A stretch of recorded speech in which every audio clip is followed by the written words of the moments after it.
there are no shortcuts to success, and there are no shortcuts in Buddhism. I told my administrator when I interviewed that I would take this program from a losing program to a winning program in 5 years. Through my Buddhist practice, I also learned that I'm helping them grow in terms of their humanity. From SGI USA, I'm Cassidy Bradford, and this is Buddhability, the weekly series where I talk with Buddhists from all walks of life about the power we each have to change our lives and the world around us. Thank you so much, Karen, for joining the Buddhability podcast. I've already heard some of your story, but I'm excited to kind of dig in more. You have a very interesting life story, a really impressive career. So let's just get into it. We can start with you just introducing yourself. So maybe just tell me a little bit about who you are and your life maybe before you started practicing Buddhism. Okay. Hi, Cassidy.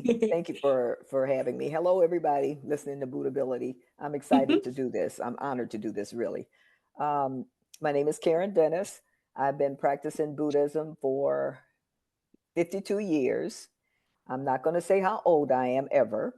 Um, Before I started practicing in 74. And at the time, I was a student at Michigan State University. I had, I was a single parent, a mother of a really young child, a toddler, and Wow.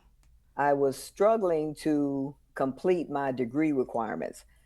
Athletics had given me an opportunity to go to college, and it was difficult with my daughter, but at the same time, she was always my why in terms of why I wanted to improve my life. But it was hard because, I had a really nice upbringing. I had two great parents. Um, there were four of us in my my siblings. There were two sisters, one brother, and we all had a good relationship. But I kind of wanted to do things my way and sort of strayed off the path that my parents had envisioned for me. And so once I got through bumping my behind against the ground, I realized that I needed an education. So school was never a problem for me. I was always a good student. I just never had discipline to be able to stay on track with something other than maybe athletics. So I got to Michigan State University. My grassroots coach helped me get in college, and I was one of probably a very untraditional kind of a student that lived in married housing, and it was difficult, but at the same time, it was what needed to be done in order for me to advance my life. That's my life before I started practicing Buddhism. I was depressed because I had no money. And whenever I don't have no money, I'm not real happy. And and it was just really challenging, to be Yeah. able to resume school because I had graduated from high school prior to going straight into college. So I had some Yeah. gap years, and I had to get back into the regimen of studying and being Yeah. a student again, while at the same time having this young child, that depended Yeah. on me and relied on me for everything. Wow. I mean, yeah, college is already like a big shift from high school in terms of like academics and study, and you're doing that like a less traditional kind of timeline. You also Mm, have additional responsibilities.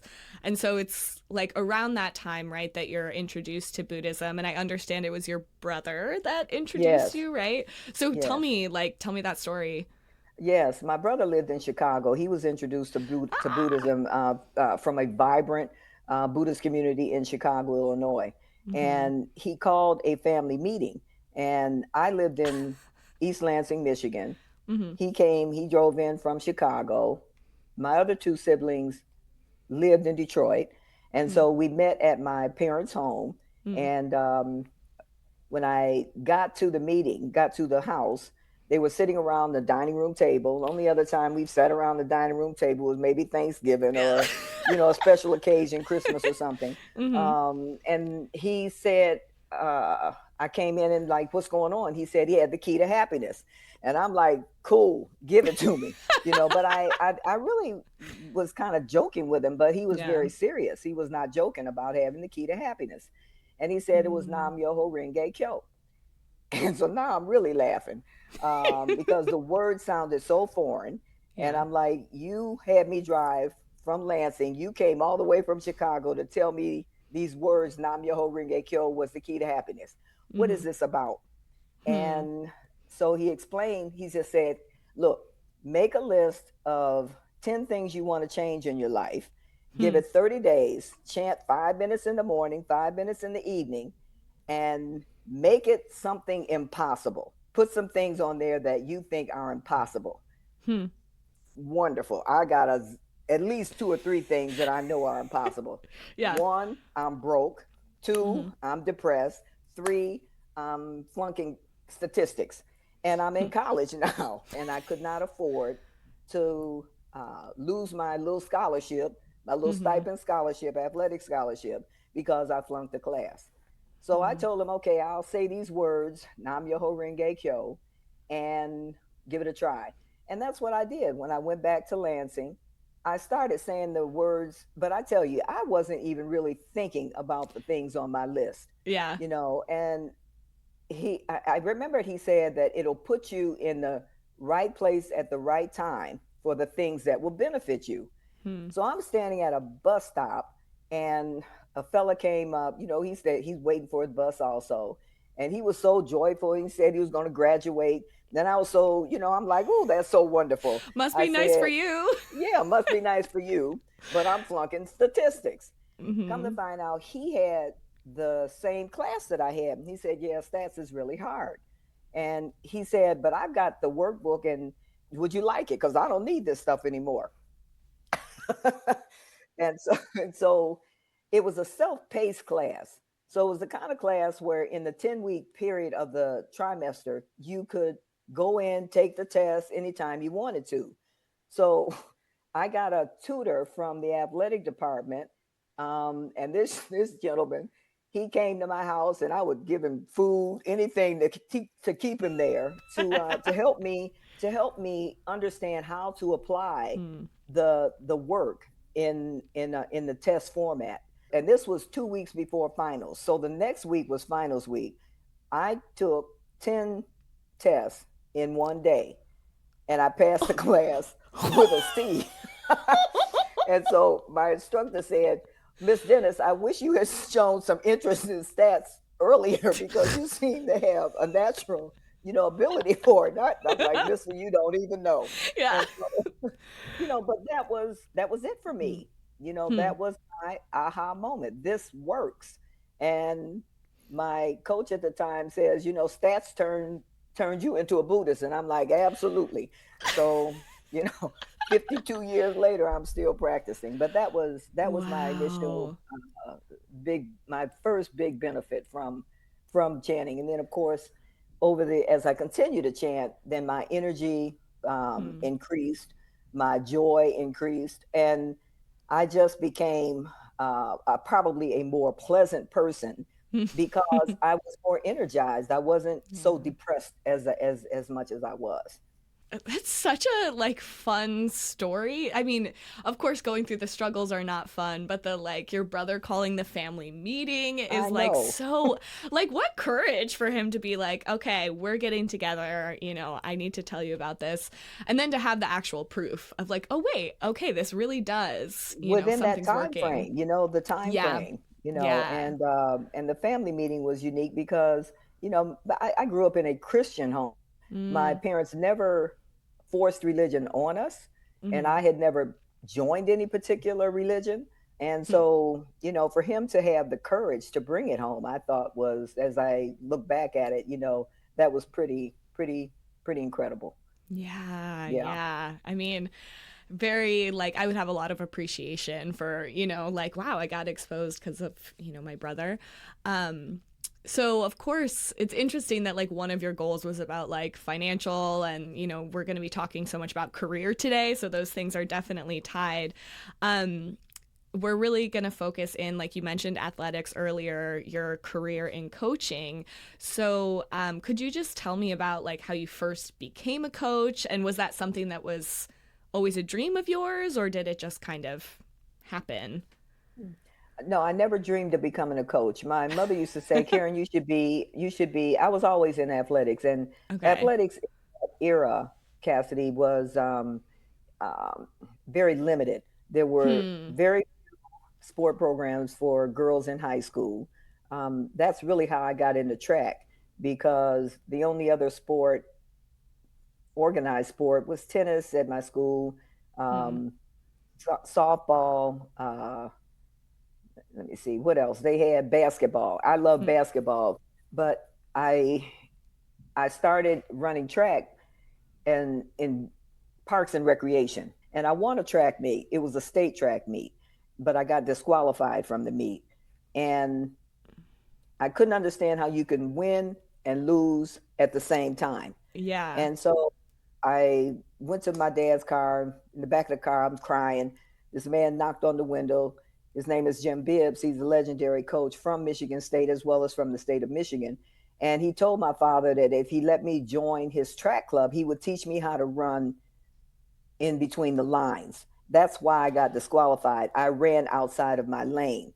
And so he Oof. was going to teach me how to run in between the lines. My Hmm. father agreed. And so I started running for his track club.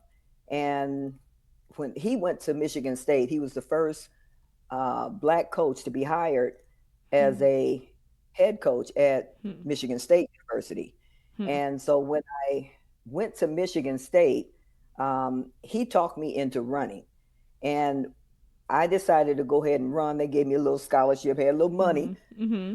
$300 a year, mind you. That scholarship was $300 a year.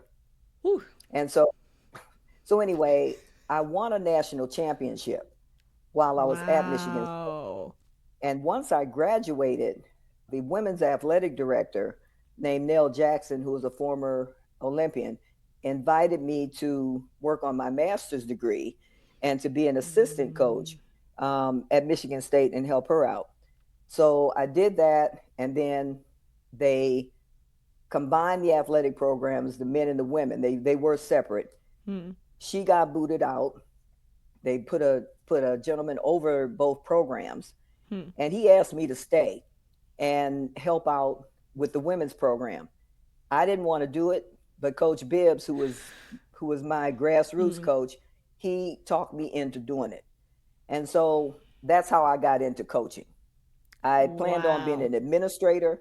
I did not plan on being a coach, but I never could say no to Coach Bibbs, you know. So you want you to do this, okay. I I'll was do I was it. a very disciplined athlete. Yeah. So that's how I got into coaching. Wow. And what were the first couple of years like? Tough. So I found out that you have to be able to have talent, student athletes, in order to help you build a program. Hmm. I was a good recruiter, but I had no receipts, no resume as a coach. And on top Hmm. of that, I was a woman. And I was coaching this young lady, Odessa, and she was from Brooklyn, New York.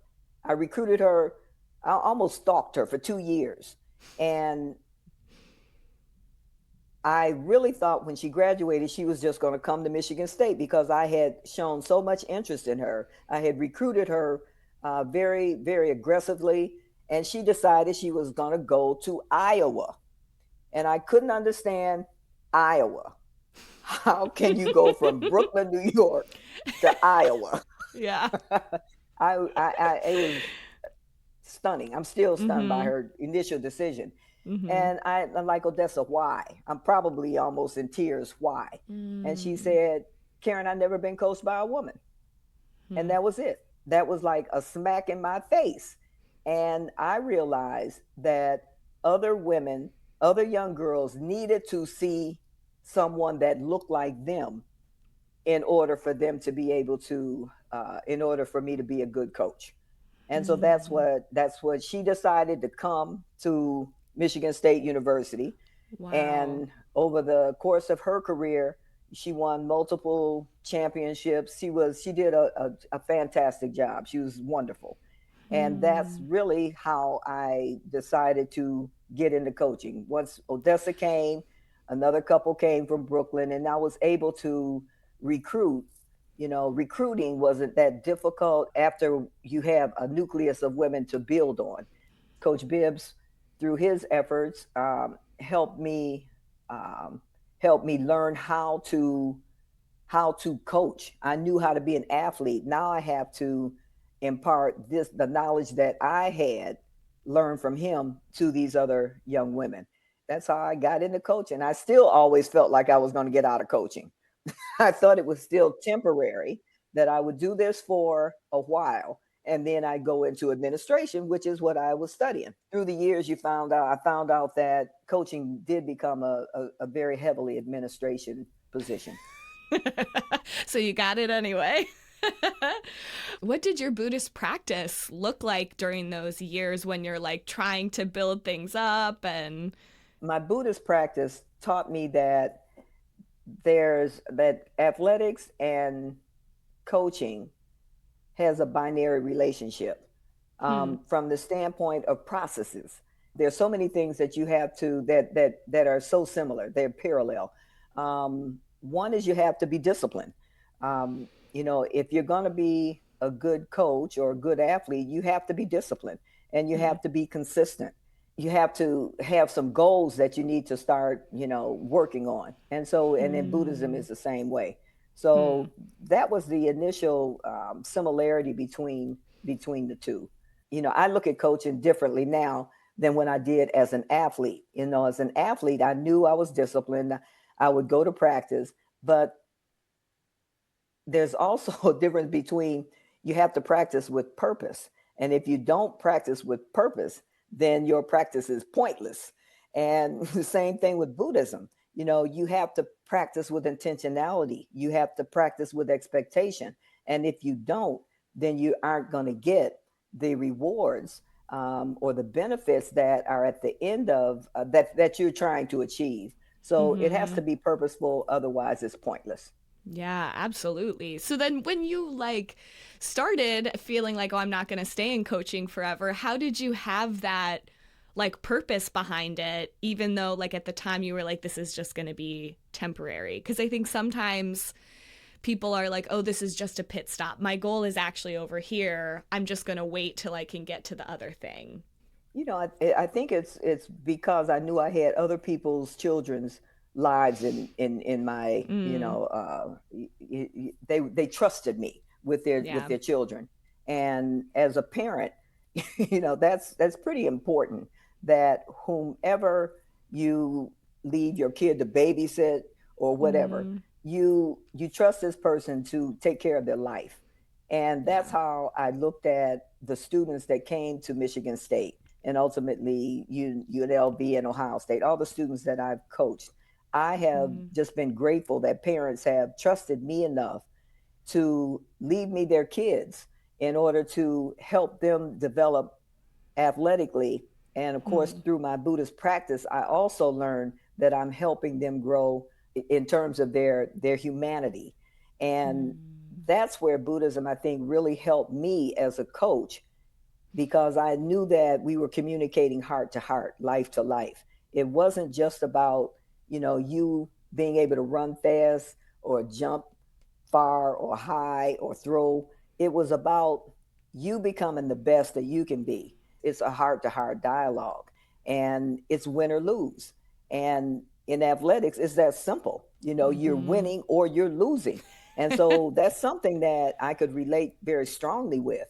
And so it was important for me to see these women win. And if they could Mm-hmm. win on the athletic field, okay, now you also have to win academically.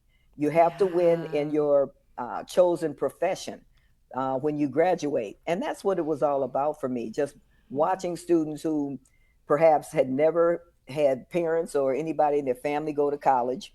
Both my parents fortunately had gone to college, but I Mm-hmm. am, even at the end of my career, Cassidy, I was still recruiting students who were first generation college admittees.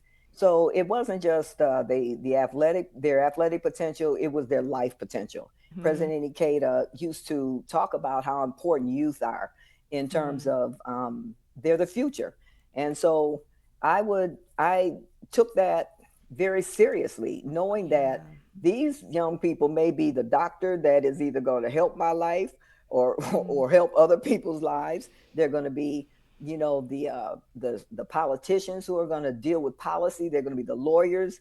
They're going to be the teachers. They're going to be mentors to thousands of other young people. So I took that very seriously and I took it to heart. And I appreciate every single one of those parents that left their kids with me. And I appreciate every single one of those kids who helped Hmm. me grow in my practice, grow in my profession, and be able to um, achieve the successes that I did. But it was all, Yeah. it wasn't just by myself.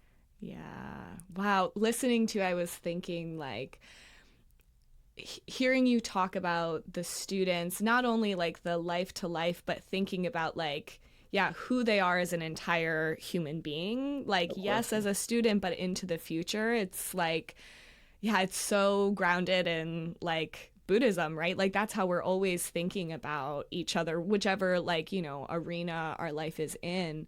And the other thing I was thinking about is we always talk about the our Buddhist practice being for ourselves and for others, right? And I think that's how we try and live our lives. Like, I'm working toward my own happiness, and I'm also thinking about the happiness of the person in front of me. And being able to support other people is actually what, in for me, like makes me feel most like nourished and Mm. most alive. Did you find that was the case, like watching these students, develop over the years? Did you feel like you were also like gaining a lot as a human because of, their growth?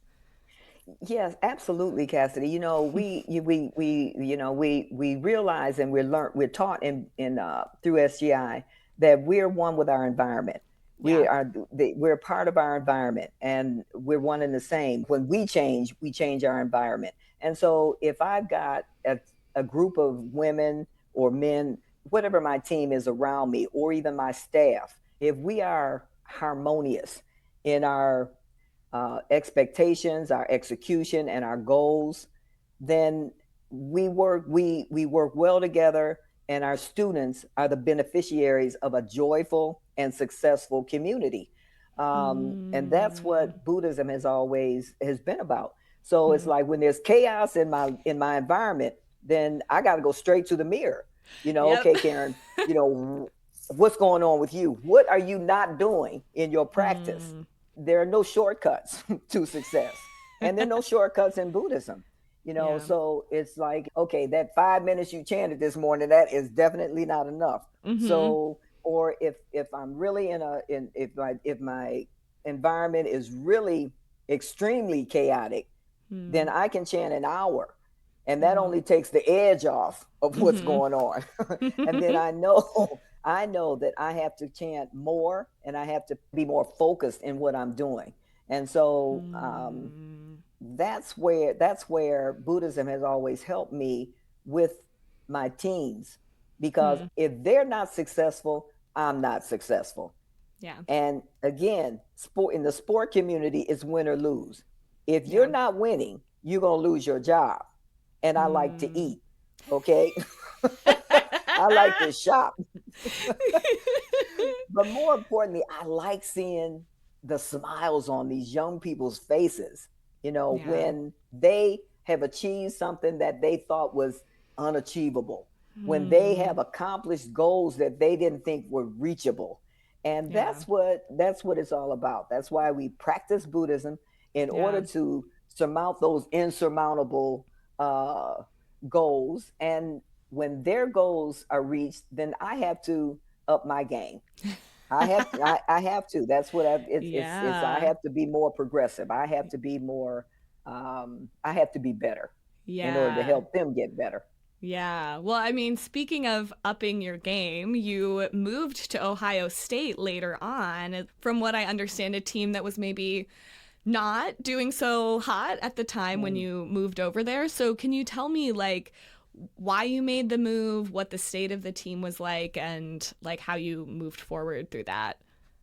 Yeah, I'll be happy to. And I think about that. I was at the University of Nevada, Las Vegas, and Oh. yeah, I was there for 10 years, had a really good career there. And at the end of my contract year, I went in to get to re-up my contract, Mm-hmm. and I was told that my contract was not gonna be renewed. And that's euphemism for you're fired. Yeah. And so I couldn't understand why, because I had just put a couple kids on the Olympic team, been an Olympic coach. I'm like, what No is big going on? deal. What is going on? But what happened is we had a new athletic director, and he wanted to. He had the authority and the he could bring in his own coaches, and I Got it. knew who he was going to bring in, which is fine. But meanwhile, I'm out of a job, and so now I'm chanting about why is this happening to me? What am Hmm. I going to do? And within a week, I'm chanting like hours a day now. Mm-hmm. So I got a phone call from the head coach at Ohio State University, Russ Rogers, and he said that his assistant had just taken a job somewhere else, and would I be interested in coming to Columbus and working in his department, working in his Mm-hmm. on his staff. Okay, yes. So I get to Columbus, Hmm. and I'm wondering, why am I here? Hmm. How did I get to Columbus, Ohio? But anyway, I started working. He had a dual gendered program, and Okay. that was the benefit. As I look back at it and reflect on it, I had never coached men, and so now I'm in a dual Oh. gendered program at Michigan State. I only coached the women. At Hmm. UNLV, I only coached the women. So Hmm. now I'm in a dual gendered program with the opportunity to coach men. And Hmm. so um, when Russ left, the athletic director asked me to take on the women's program. And I said, fine. So the women's program was the worst program in the conference. And I don't think it was by the previous coaching, because I knew the coach there. It was just because of whatever. I could tell you a zillion reasons, resources. It Hmm. just didn't happen. So I took on a program that was at the bottom of the conference, and I told my administrator when I interviewed that in 5 years I would make this from a losing. I would take this program from a losing program to a winning program in 5 years. Where that came from, I don't know. It just came out of my mouth. Came out of my mouth, but I also had a plan, Hmm. and so I presented to him the plan. So he offered me the job. Hmm. So now it's about changing the culture at Hmm. Ohio State, because nobody was used to winning. You know, the culture was one of apathy, just we can't win, just Hmm. negativity. Yeah. And I can't live like that. As a Hmm. Buddhist practitioner, it's all about hope, it's all Hmm. about expectation, it's all about winning, because Hmm. it's winning or losing. And Yeah. so now I have to, pull a staff together who understood the mission was to take this program from the bottom to the top. I brought in some student athletes, and one of the student athletes, I don't think she did a whole lot of just looking around at the program, but when she realized that we had not Hmm. won, that I would never have come here. And one student gets unhappy and tells the other student, and then I've got parents in my boss's office saying maybe this lady isn't capable, isn't qualified to run this program. Mind you, Hmm. this is my first year. And so my boss, I had a 5 year contract, plus he understood where we were, and I Hmm. think he just trusted me. And Yeah. so, by the end of the time this kid left, we had won a championship. And then now the parents are happy about it, you know. Hmm. So I just grind it. And when I say Hmm. grind, I just mean I worked very intentionally Hmm. with my staff to make sure that we were giving these kids every opportunity to train and to learn at the same time. So if you want to be a doctor and you can't be at practice at 3 o'clock, my staff knew we have to meet these students where they are. So Hmm. if they can't be at practice, then you be at practice when they can. And Hmm. that's just the way it was. I was at practice in the evening sometimes. My staff, some of them were at practice early in the morning. It did not matter. You Hmm. know, and as a team, we would get together whenever, whenever we could, of course, to practice together. But I thought always it was important for women to be able to get the degree of their choice, Hmm. not choose a degree that satisfies my practice time. Yeah. There's a big difference. And that gets back to um, making sure that people can fulfill and reach their potential, their full potential. Mm. Yeah. And if there's some way that I can help do that, then I'm going to do that, because Hmm. the purpose of my Buddhist practice is to reach my highest potential. Hmm. And in order for me to do that, I have to be true to myself and true to them. Mm, Yeah. wow. I'm like, I was never an athlete, but just listening to you, I'm like, wow, I want to be on your team. This sounds incredible. Well, and that's wonderful, and I think that what happened is we did start improving, Hmm. So each Yeah. year we would ascend the ladder. If there are 10 teams, we went from 10 to 7 to maybe 4 to 3, and then maybe 2, and then we are going to win this Yeah. time. And Yeah. I just appreciate that core group of women who trusted me enough to come to a losing team, a losing program, you Yeah. know, and help me build the Ohio State University into a winning program. Wow. Were there moments early on, like in that first year, when people were really kind of, yeah, doubting that you yourself kind of battled doubt? Or were you, because you were chanting, always kind of like, no, I can do this if I just, stay the Yeah, course? I think you have doubt, but when you're at the bottom, where are you gonna go? There was no sub bottom for me. Yeah, yeah, yeah. No sub bottom. Yeah, yeah, So yeah. it's like there's always hope. We gotta, Yeah. so it's like there's only one way up. Basically, there's only one way to go right now, and that was Yeah. up. And I just felt like um, I don't know what I felt like. I don't know whether it was just not knowing enough, but I also knew Hmm. that I had a job, and my Hmm. job was to move this team. And I took that very seriously. The reason I started practicing Buddhism because I could make the impossible possible. That's what my brother told me.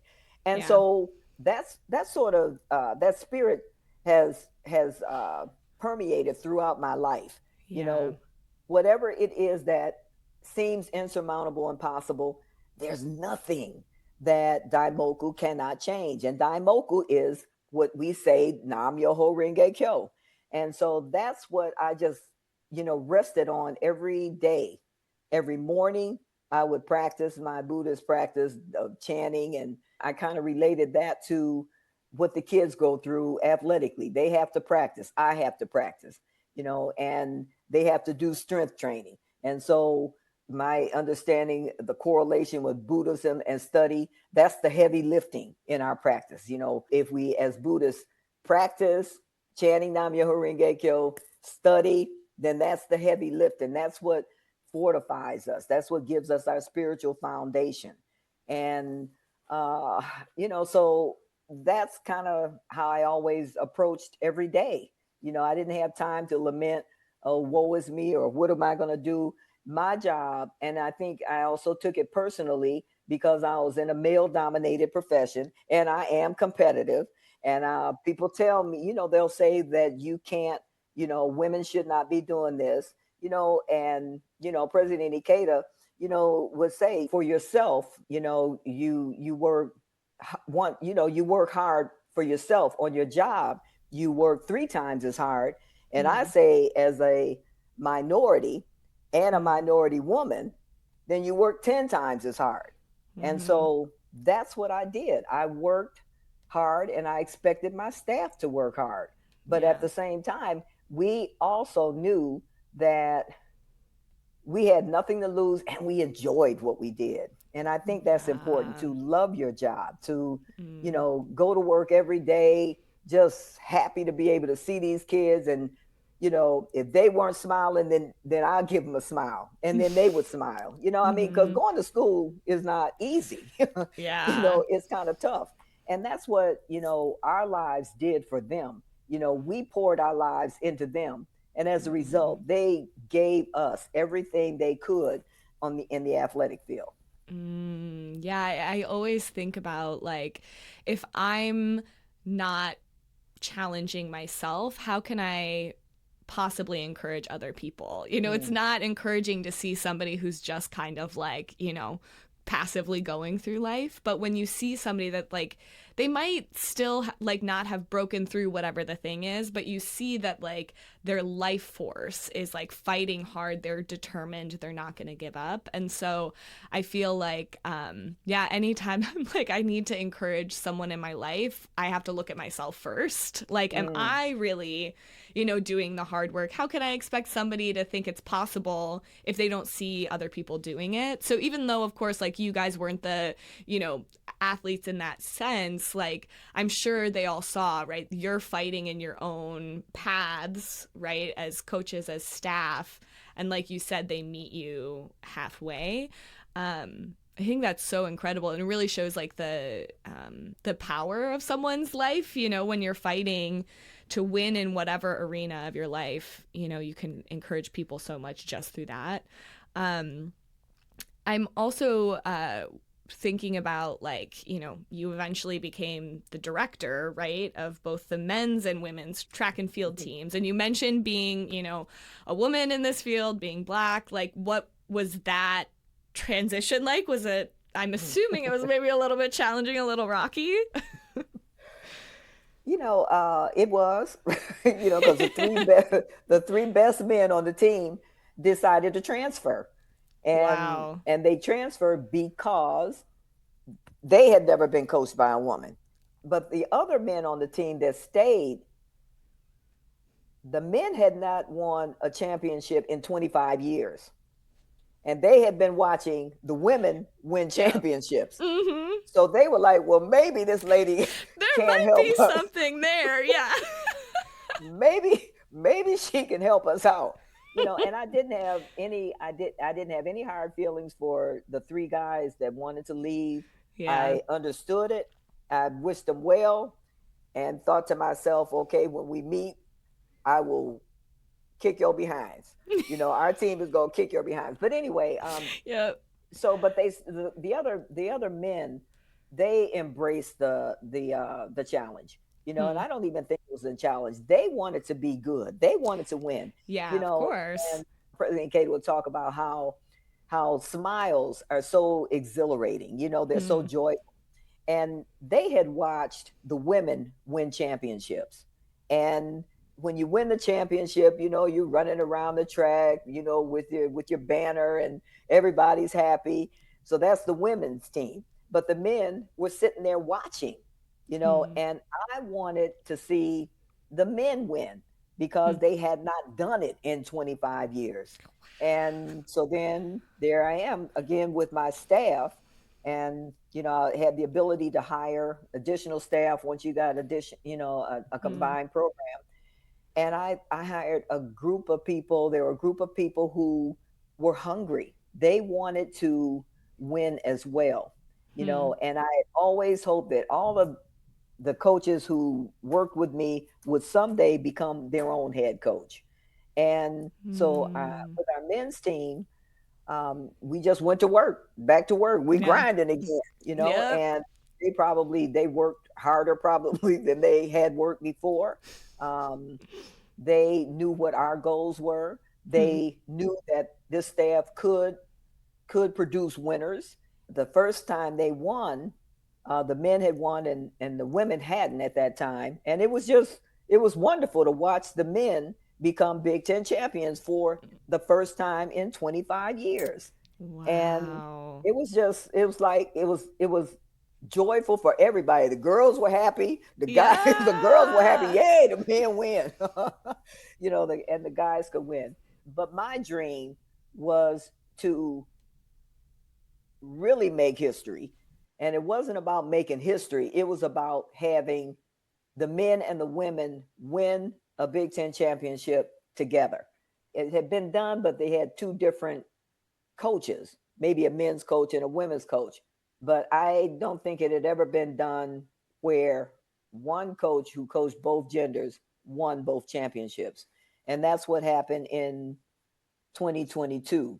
The women had won, the men had not won. They got second indoors, and outdoors the women won and the men won, and it was just total jubilation. It was just nothing but hysteria.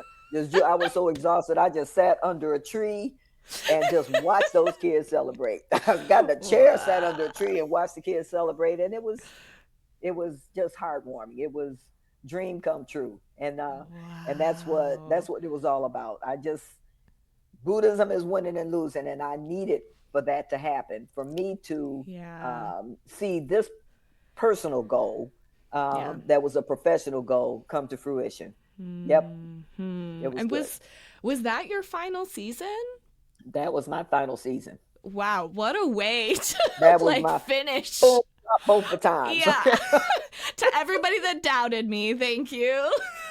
Exactly. And I think that it was good for the men to see how successful women can be. So Hmm. women are pretty awesome. You can Women are say pretty. that again. Yeah. Yeah, yeah. No, but Wow. that was one of the highlights, no question about it. Yeah. Would you say that like through, your entire career that was like your proudest accomplishment, or do you have many? Oh, I've had many. Hmm. I've had many, and that was proud. I think winning the first one with the women Yeah. was one of the proudest. I won, a championship at Michigan State. Everywhere I went, I won a championship, and then coming to Ohio State, winning that first one with the women, and then winning the combined one with the men and women. Those were some of my proudest ones. But I think, every year had some very proud moments. Just from watching and knowing that when you've offered a student a scholarship, you've offered them a new lease on life, really. When a kid can Yeah. walk out of school with no debt or very minimal debt, I mean, that is huge, and so Incredible. I knew that what I was doing as a coach was really helping to alter the trajectory of families. And that's what probably I'm most proud of, in terms of athletics. Yeah. I mean, because you had mentioned too, right, that there were still many students that you were recruiting and they were like first generation college students. And At the end of my career, first generation, there are so hmm, many students who don't have opportunity, yeah, to go to college or don't have the desire to go to college. And I'm not saying college is for everybody. yeah, I think whatever you decide to do, this Buddhism can allow you to to navigate your way to success in whatever you decide to do. It's just not easy. You just can't. There are no shortcuts to success in life. Yeah. yeah, yeah. What would you say is the maybe like most important aspect of your Buddhist practice, like in your success in coaching? I think one of the other things that's foundational for me is unity, team unity. You have to have people who share in each other's successes and losses. Yeah. One of the things that, getting back to Buddhism, the district, which is a Mm-hmm. district is our the area, or the place where we have small gatherings, and Mm-hmm. that's where whether you can share experiences, um, because it's impossible to develop by yourself in athletics, Yeah. and it's impossible to practice by yourself in Buddhism. Yeah. And so you need others in athletics that are equal to you or better than you to reach your highest potential.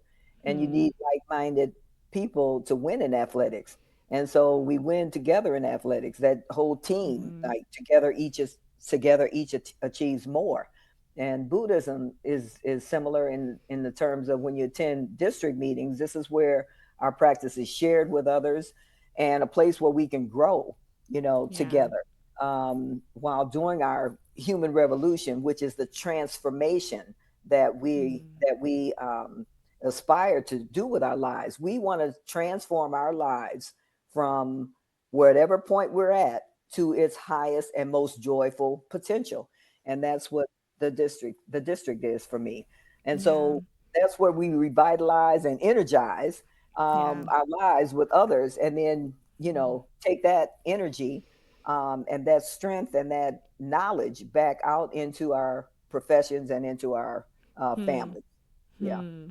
Wow. Okay. I'm glad I asked that. I thought, oh, is there, like Karen did such a great job of like touching on all of these Buddhist gotta have concepts, but I'm unity. gotta have unity. That's Gotta have, incredible. you Yeah. have to deal with other people, and I'm just grateful Yes. that I had some wonderful people who didn't mind me chanting all the time, because my staff knew I chanted a whole lot, and because they'll come out, coach, you chant, you know. Yep. But then getting back to the district and being able to, listen to some of the amazing experiences and transformations that folks had and have continue to have with their lives, it's invigorating. And that's Yes. what continues to sustain me, right now in my practice, the practice of Yeah. others, really. Yeah. Absolutely. I find that like before I like go to some sort of like Buddhist activity meeting, sometimes I'm like really struggling with something and not in a great mood. And every time I leave, I'm like, wow, I feel refreshed. I feel like Yeah. this, like you said, reinvigorated. Okay, I can keep doing this. I can keep going forward. Um, so I think maybe to kind of end things or close things out, first of all, I'll say this was like so incredible. This was really wonderful. Um, I again, because I'm like not somebody that's that into athletics, like I never really thought that much about the role of a coach, and now I have just like such deep appreciation for the role of a coach. Same thing like a teacher. Yes, exactly, Yeah. exactly. Hmm. Yeah. So I'm wondering, like, yeah, to kind of close things out, if you have could give a piece of advice to someone who is in a position where they're trying to like coach or just empower other people. You have to work. Things aren't just some people's things are given to them. That's Yeah, just we know that, yeah. and that's fine. But for others, it requires work. And when I Hmm. say work, it means not taking the shortcuts.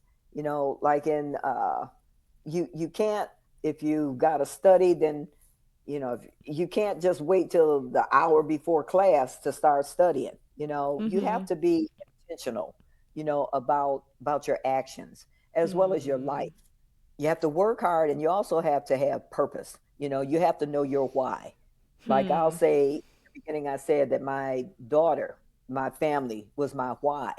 Hmm. And as I look back at it right now, um, I know I wasn't the perfect parent for her.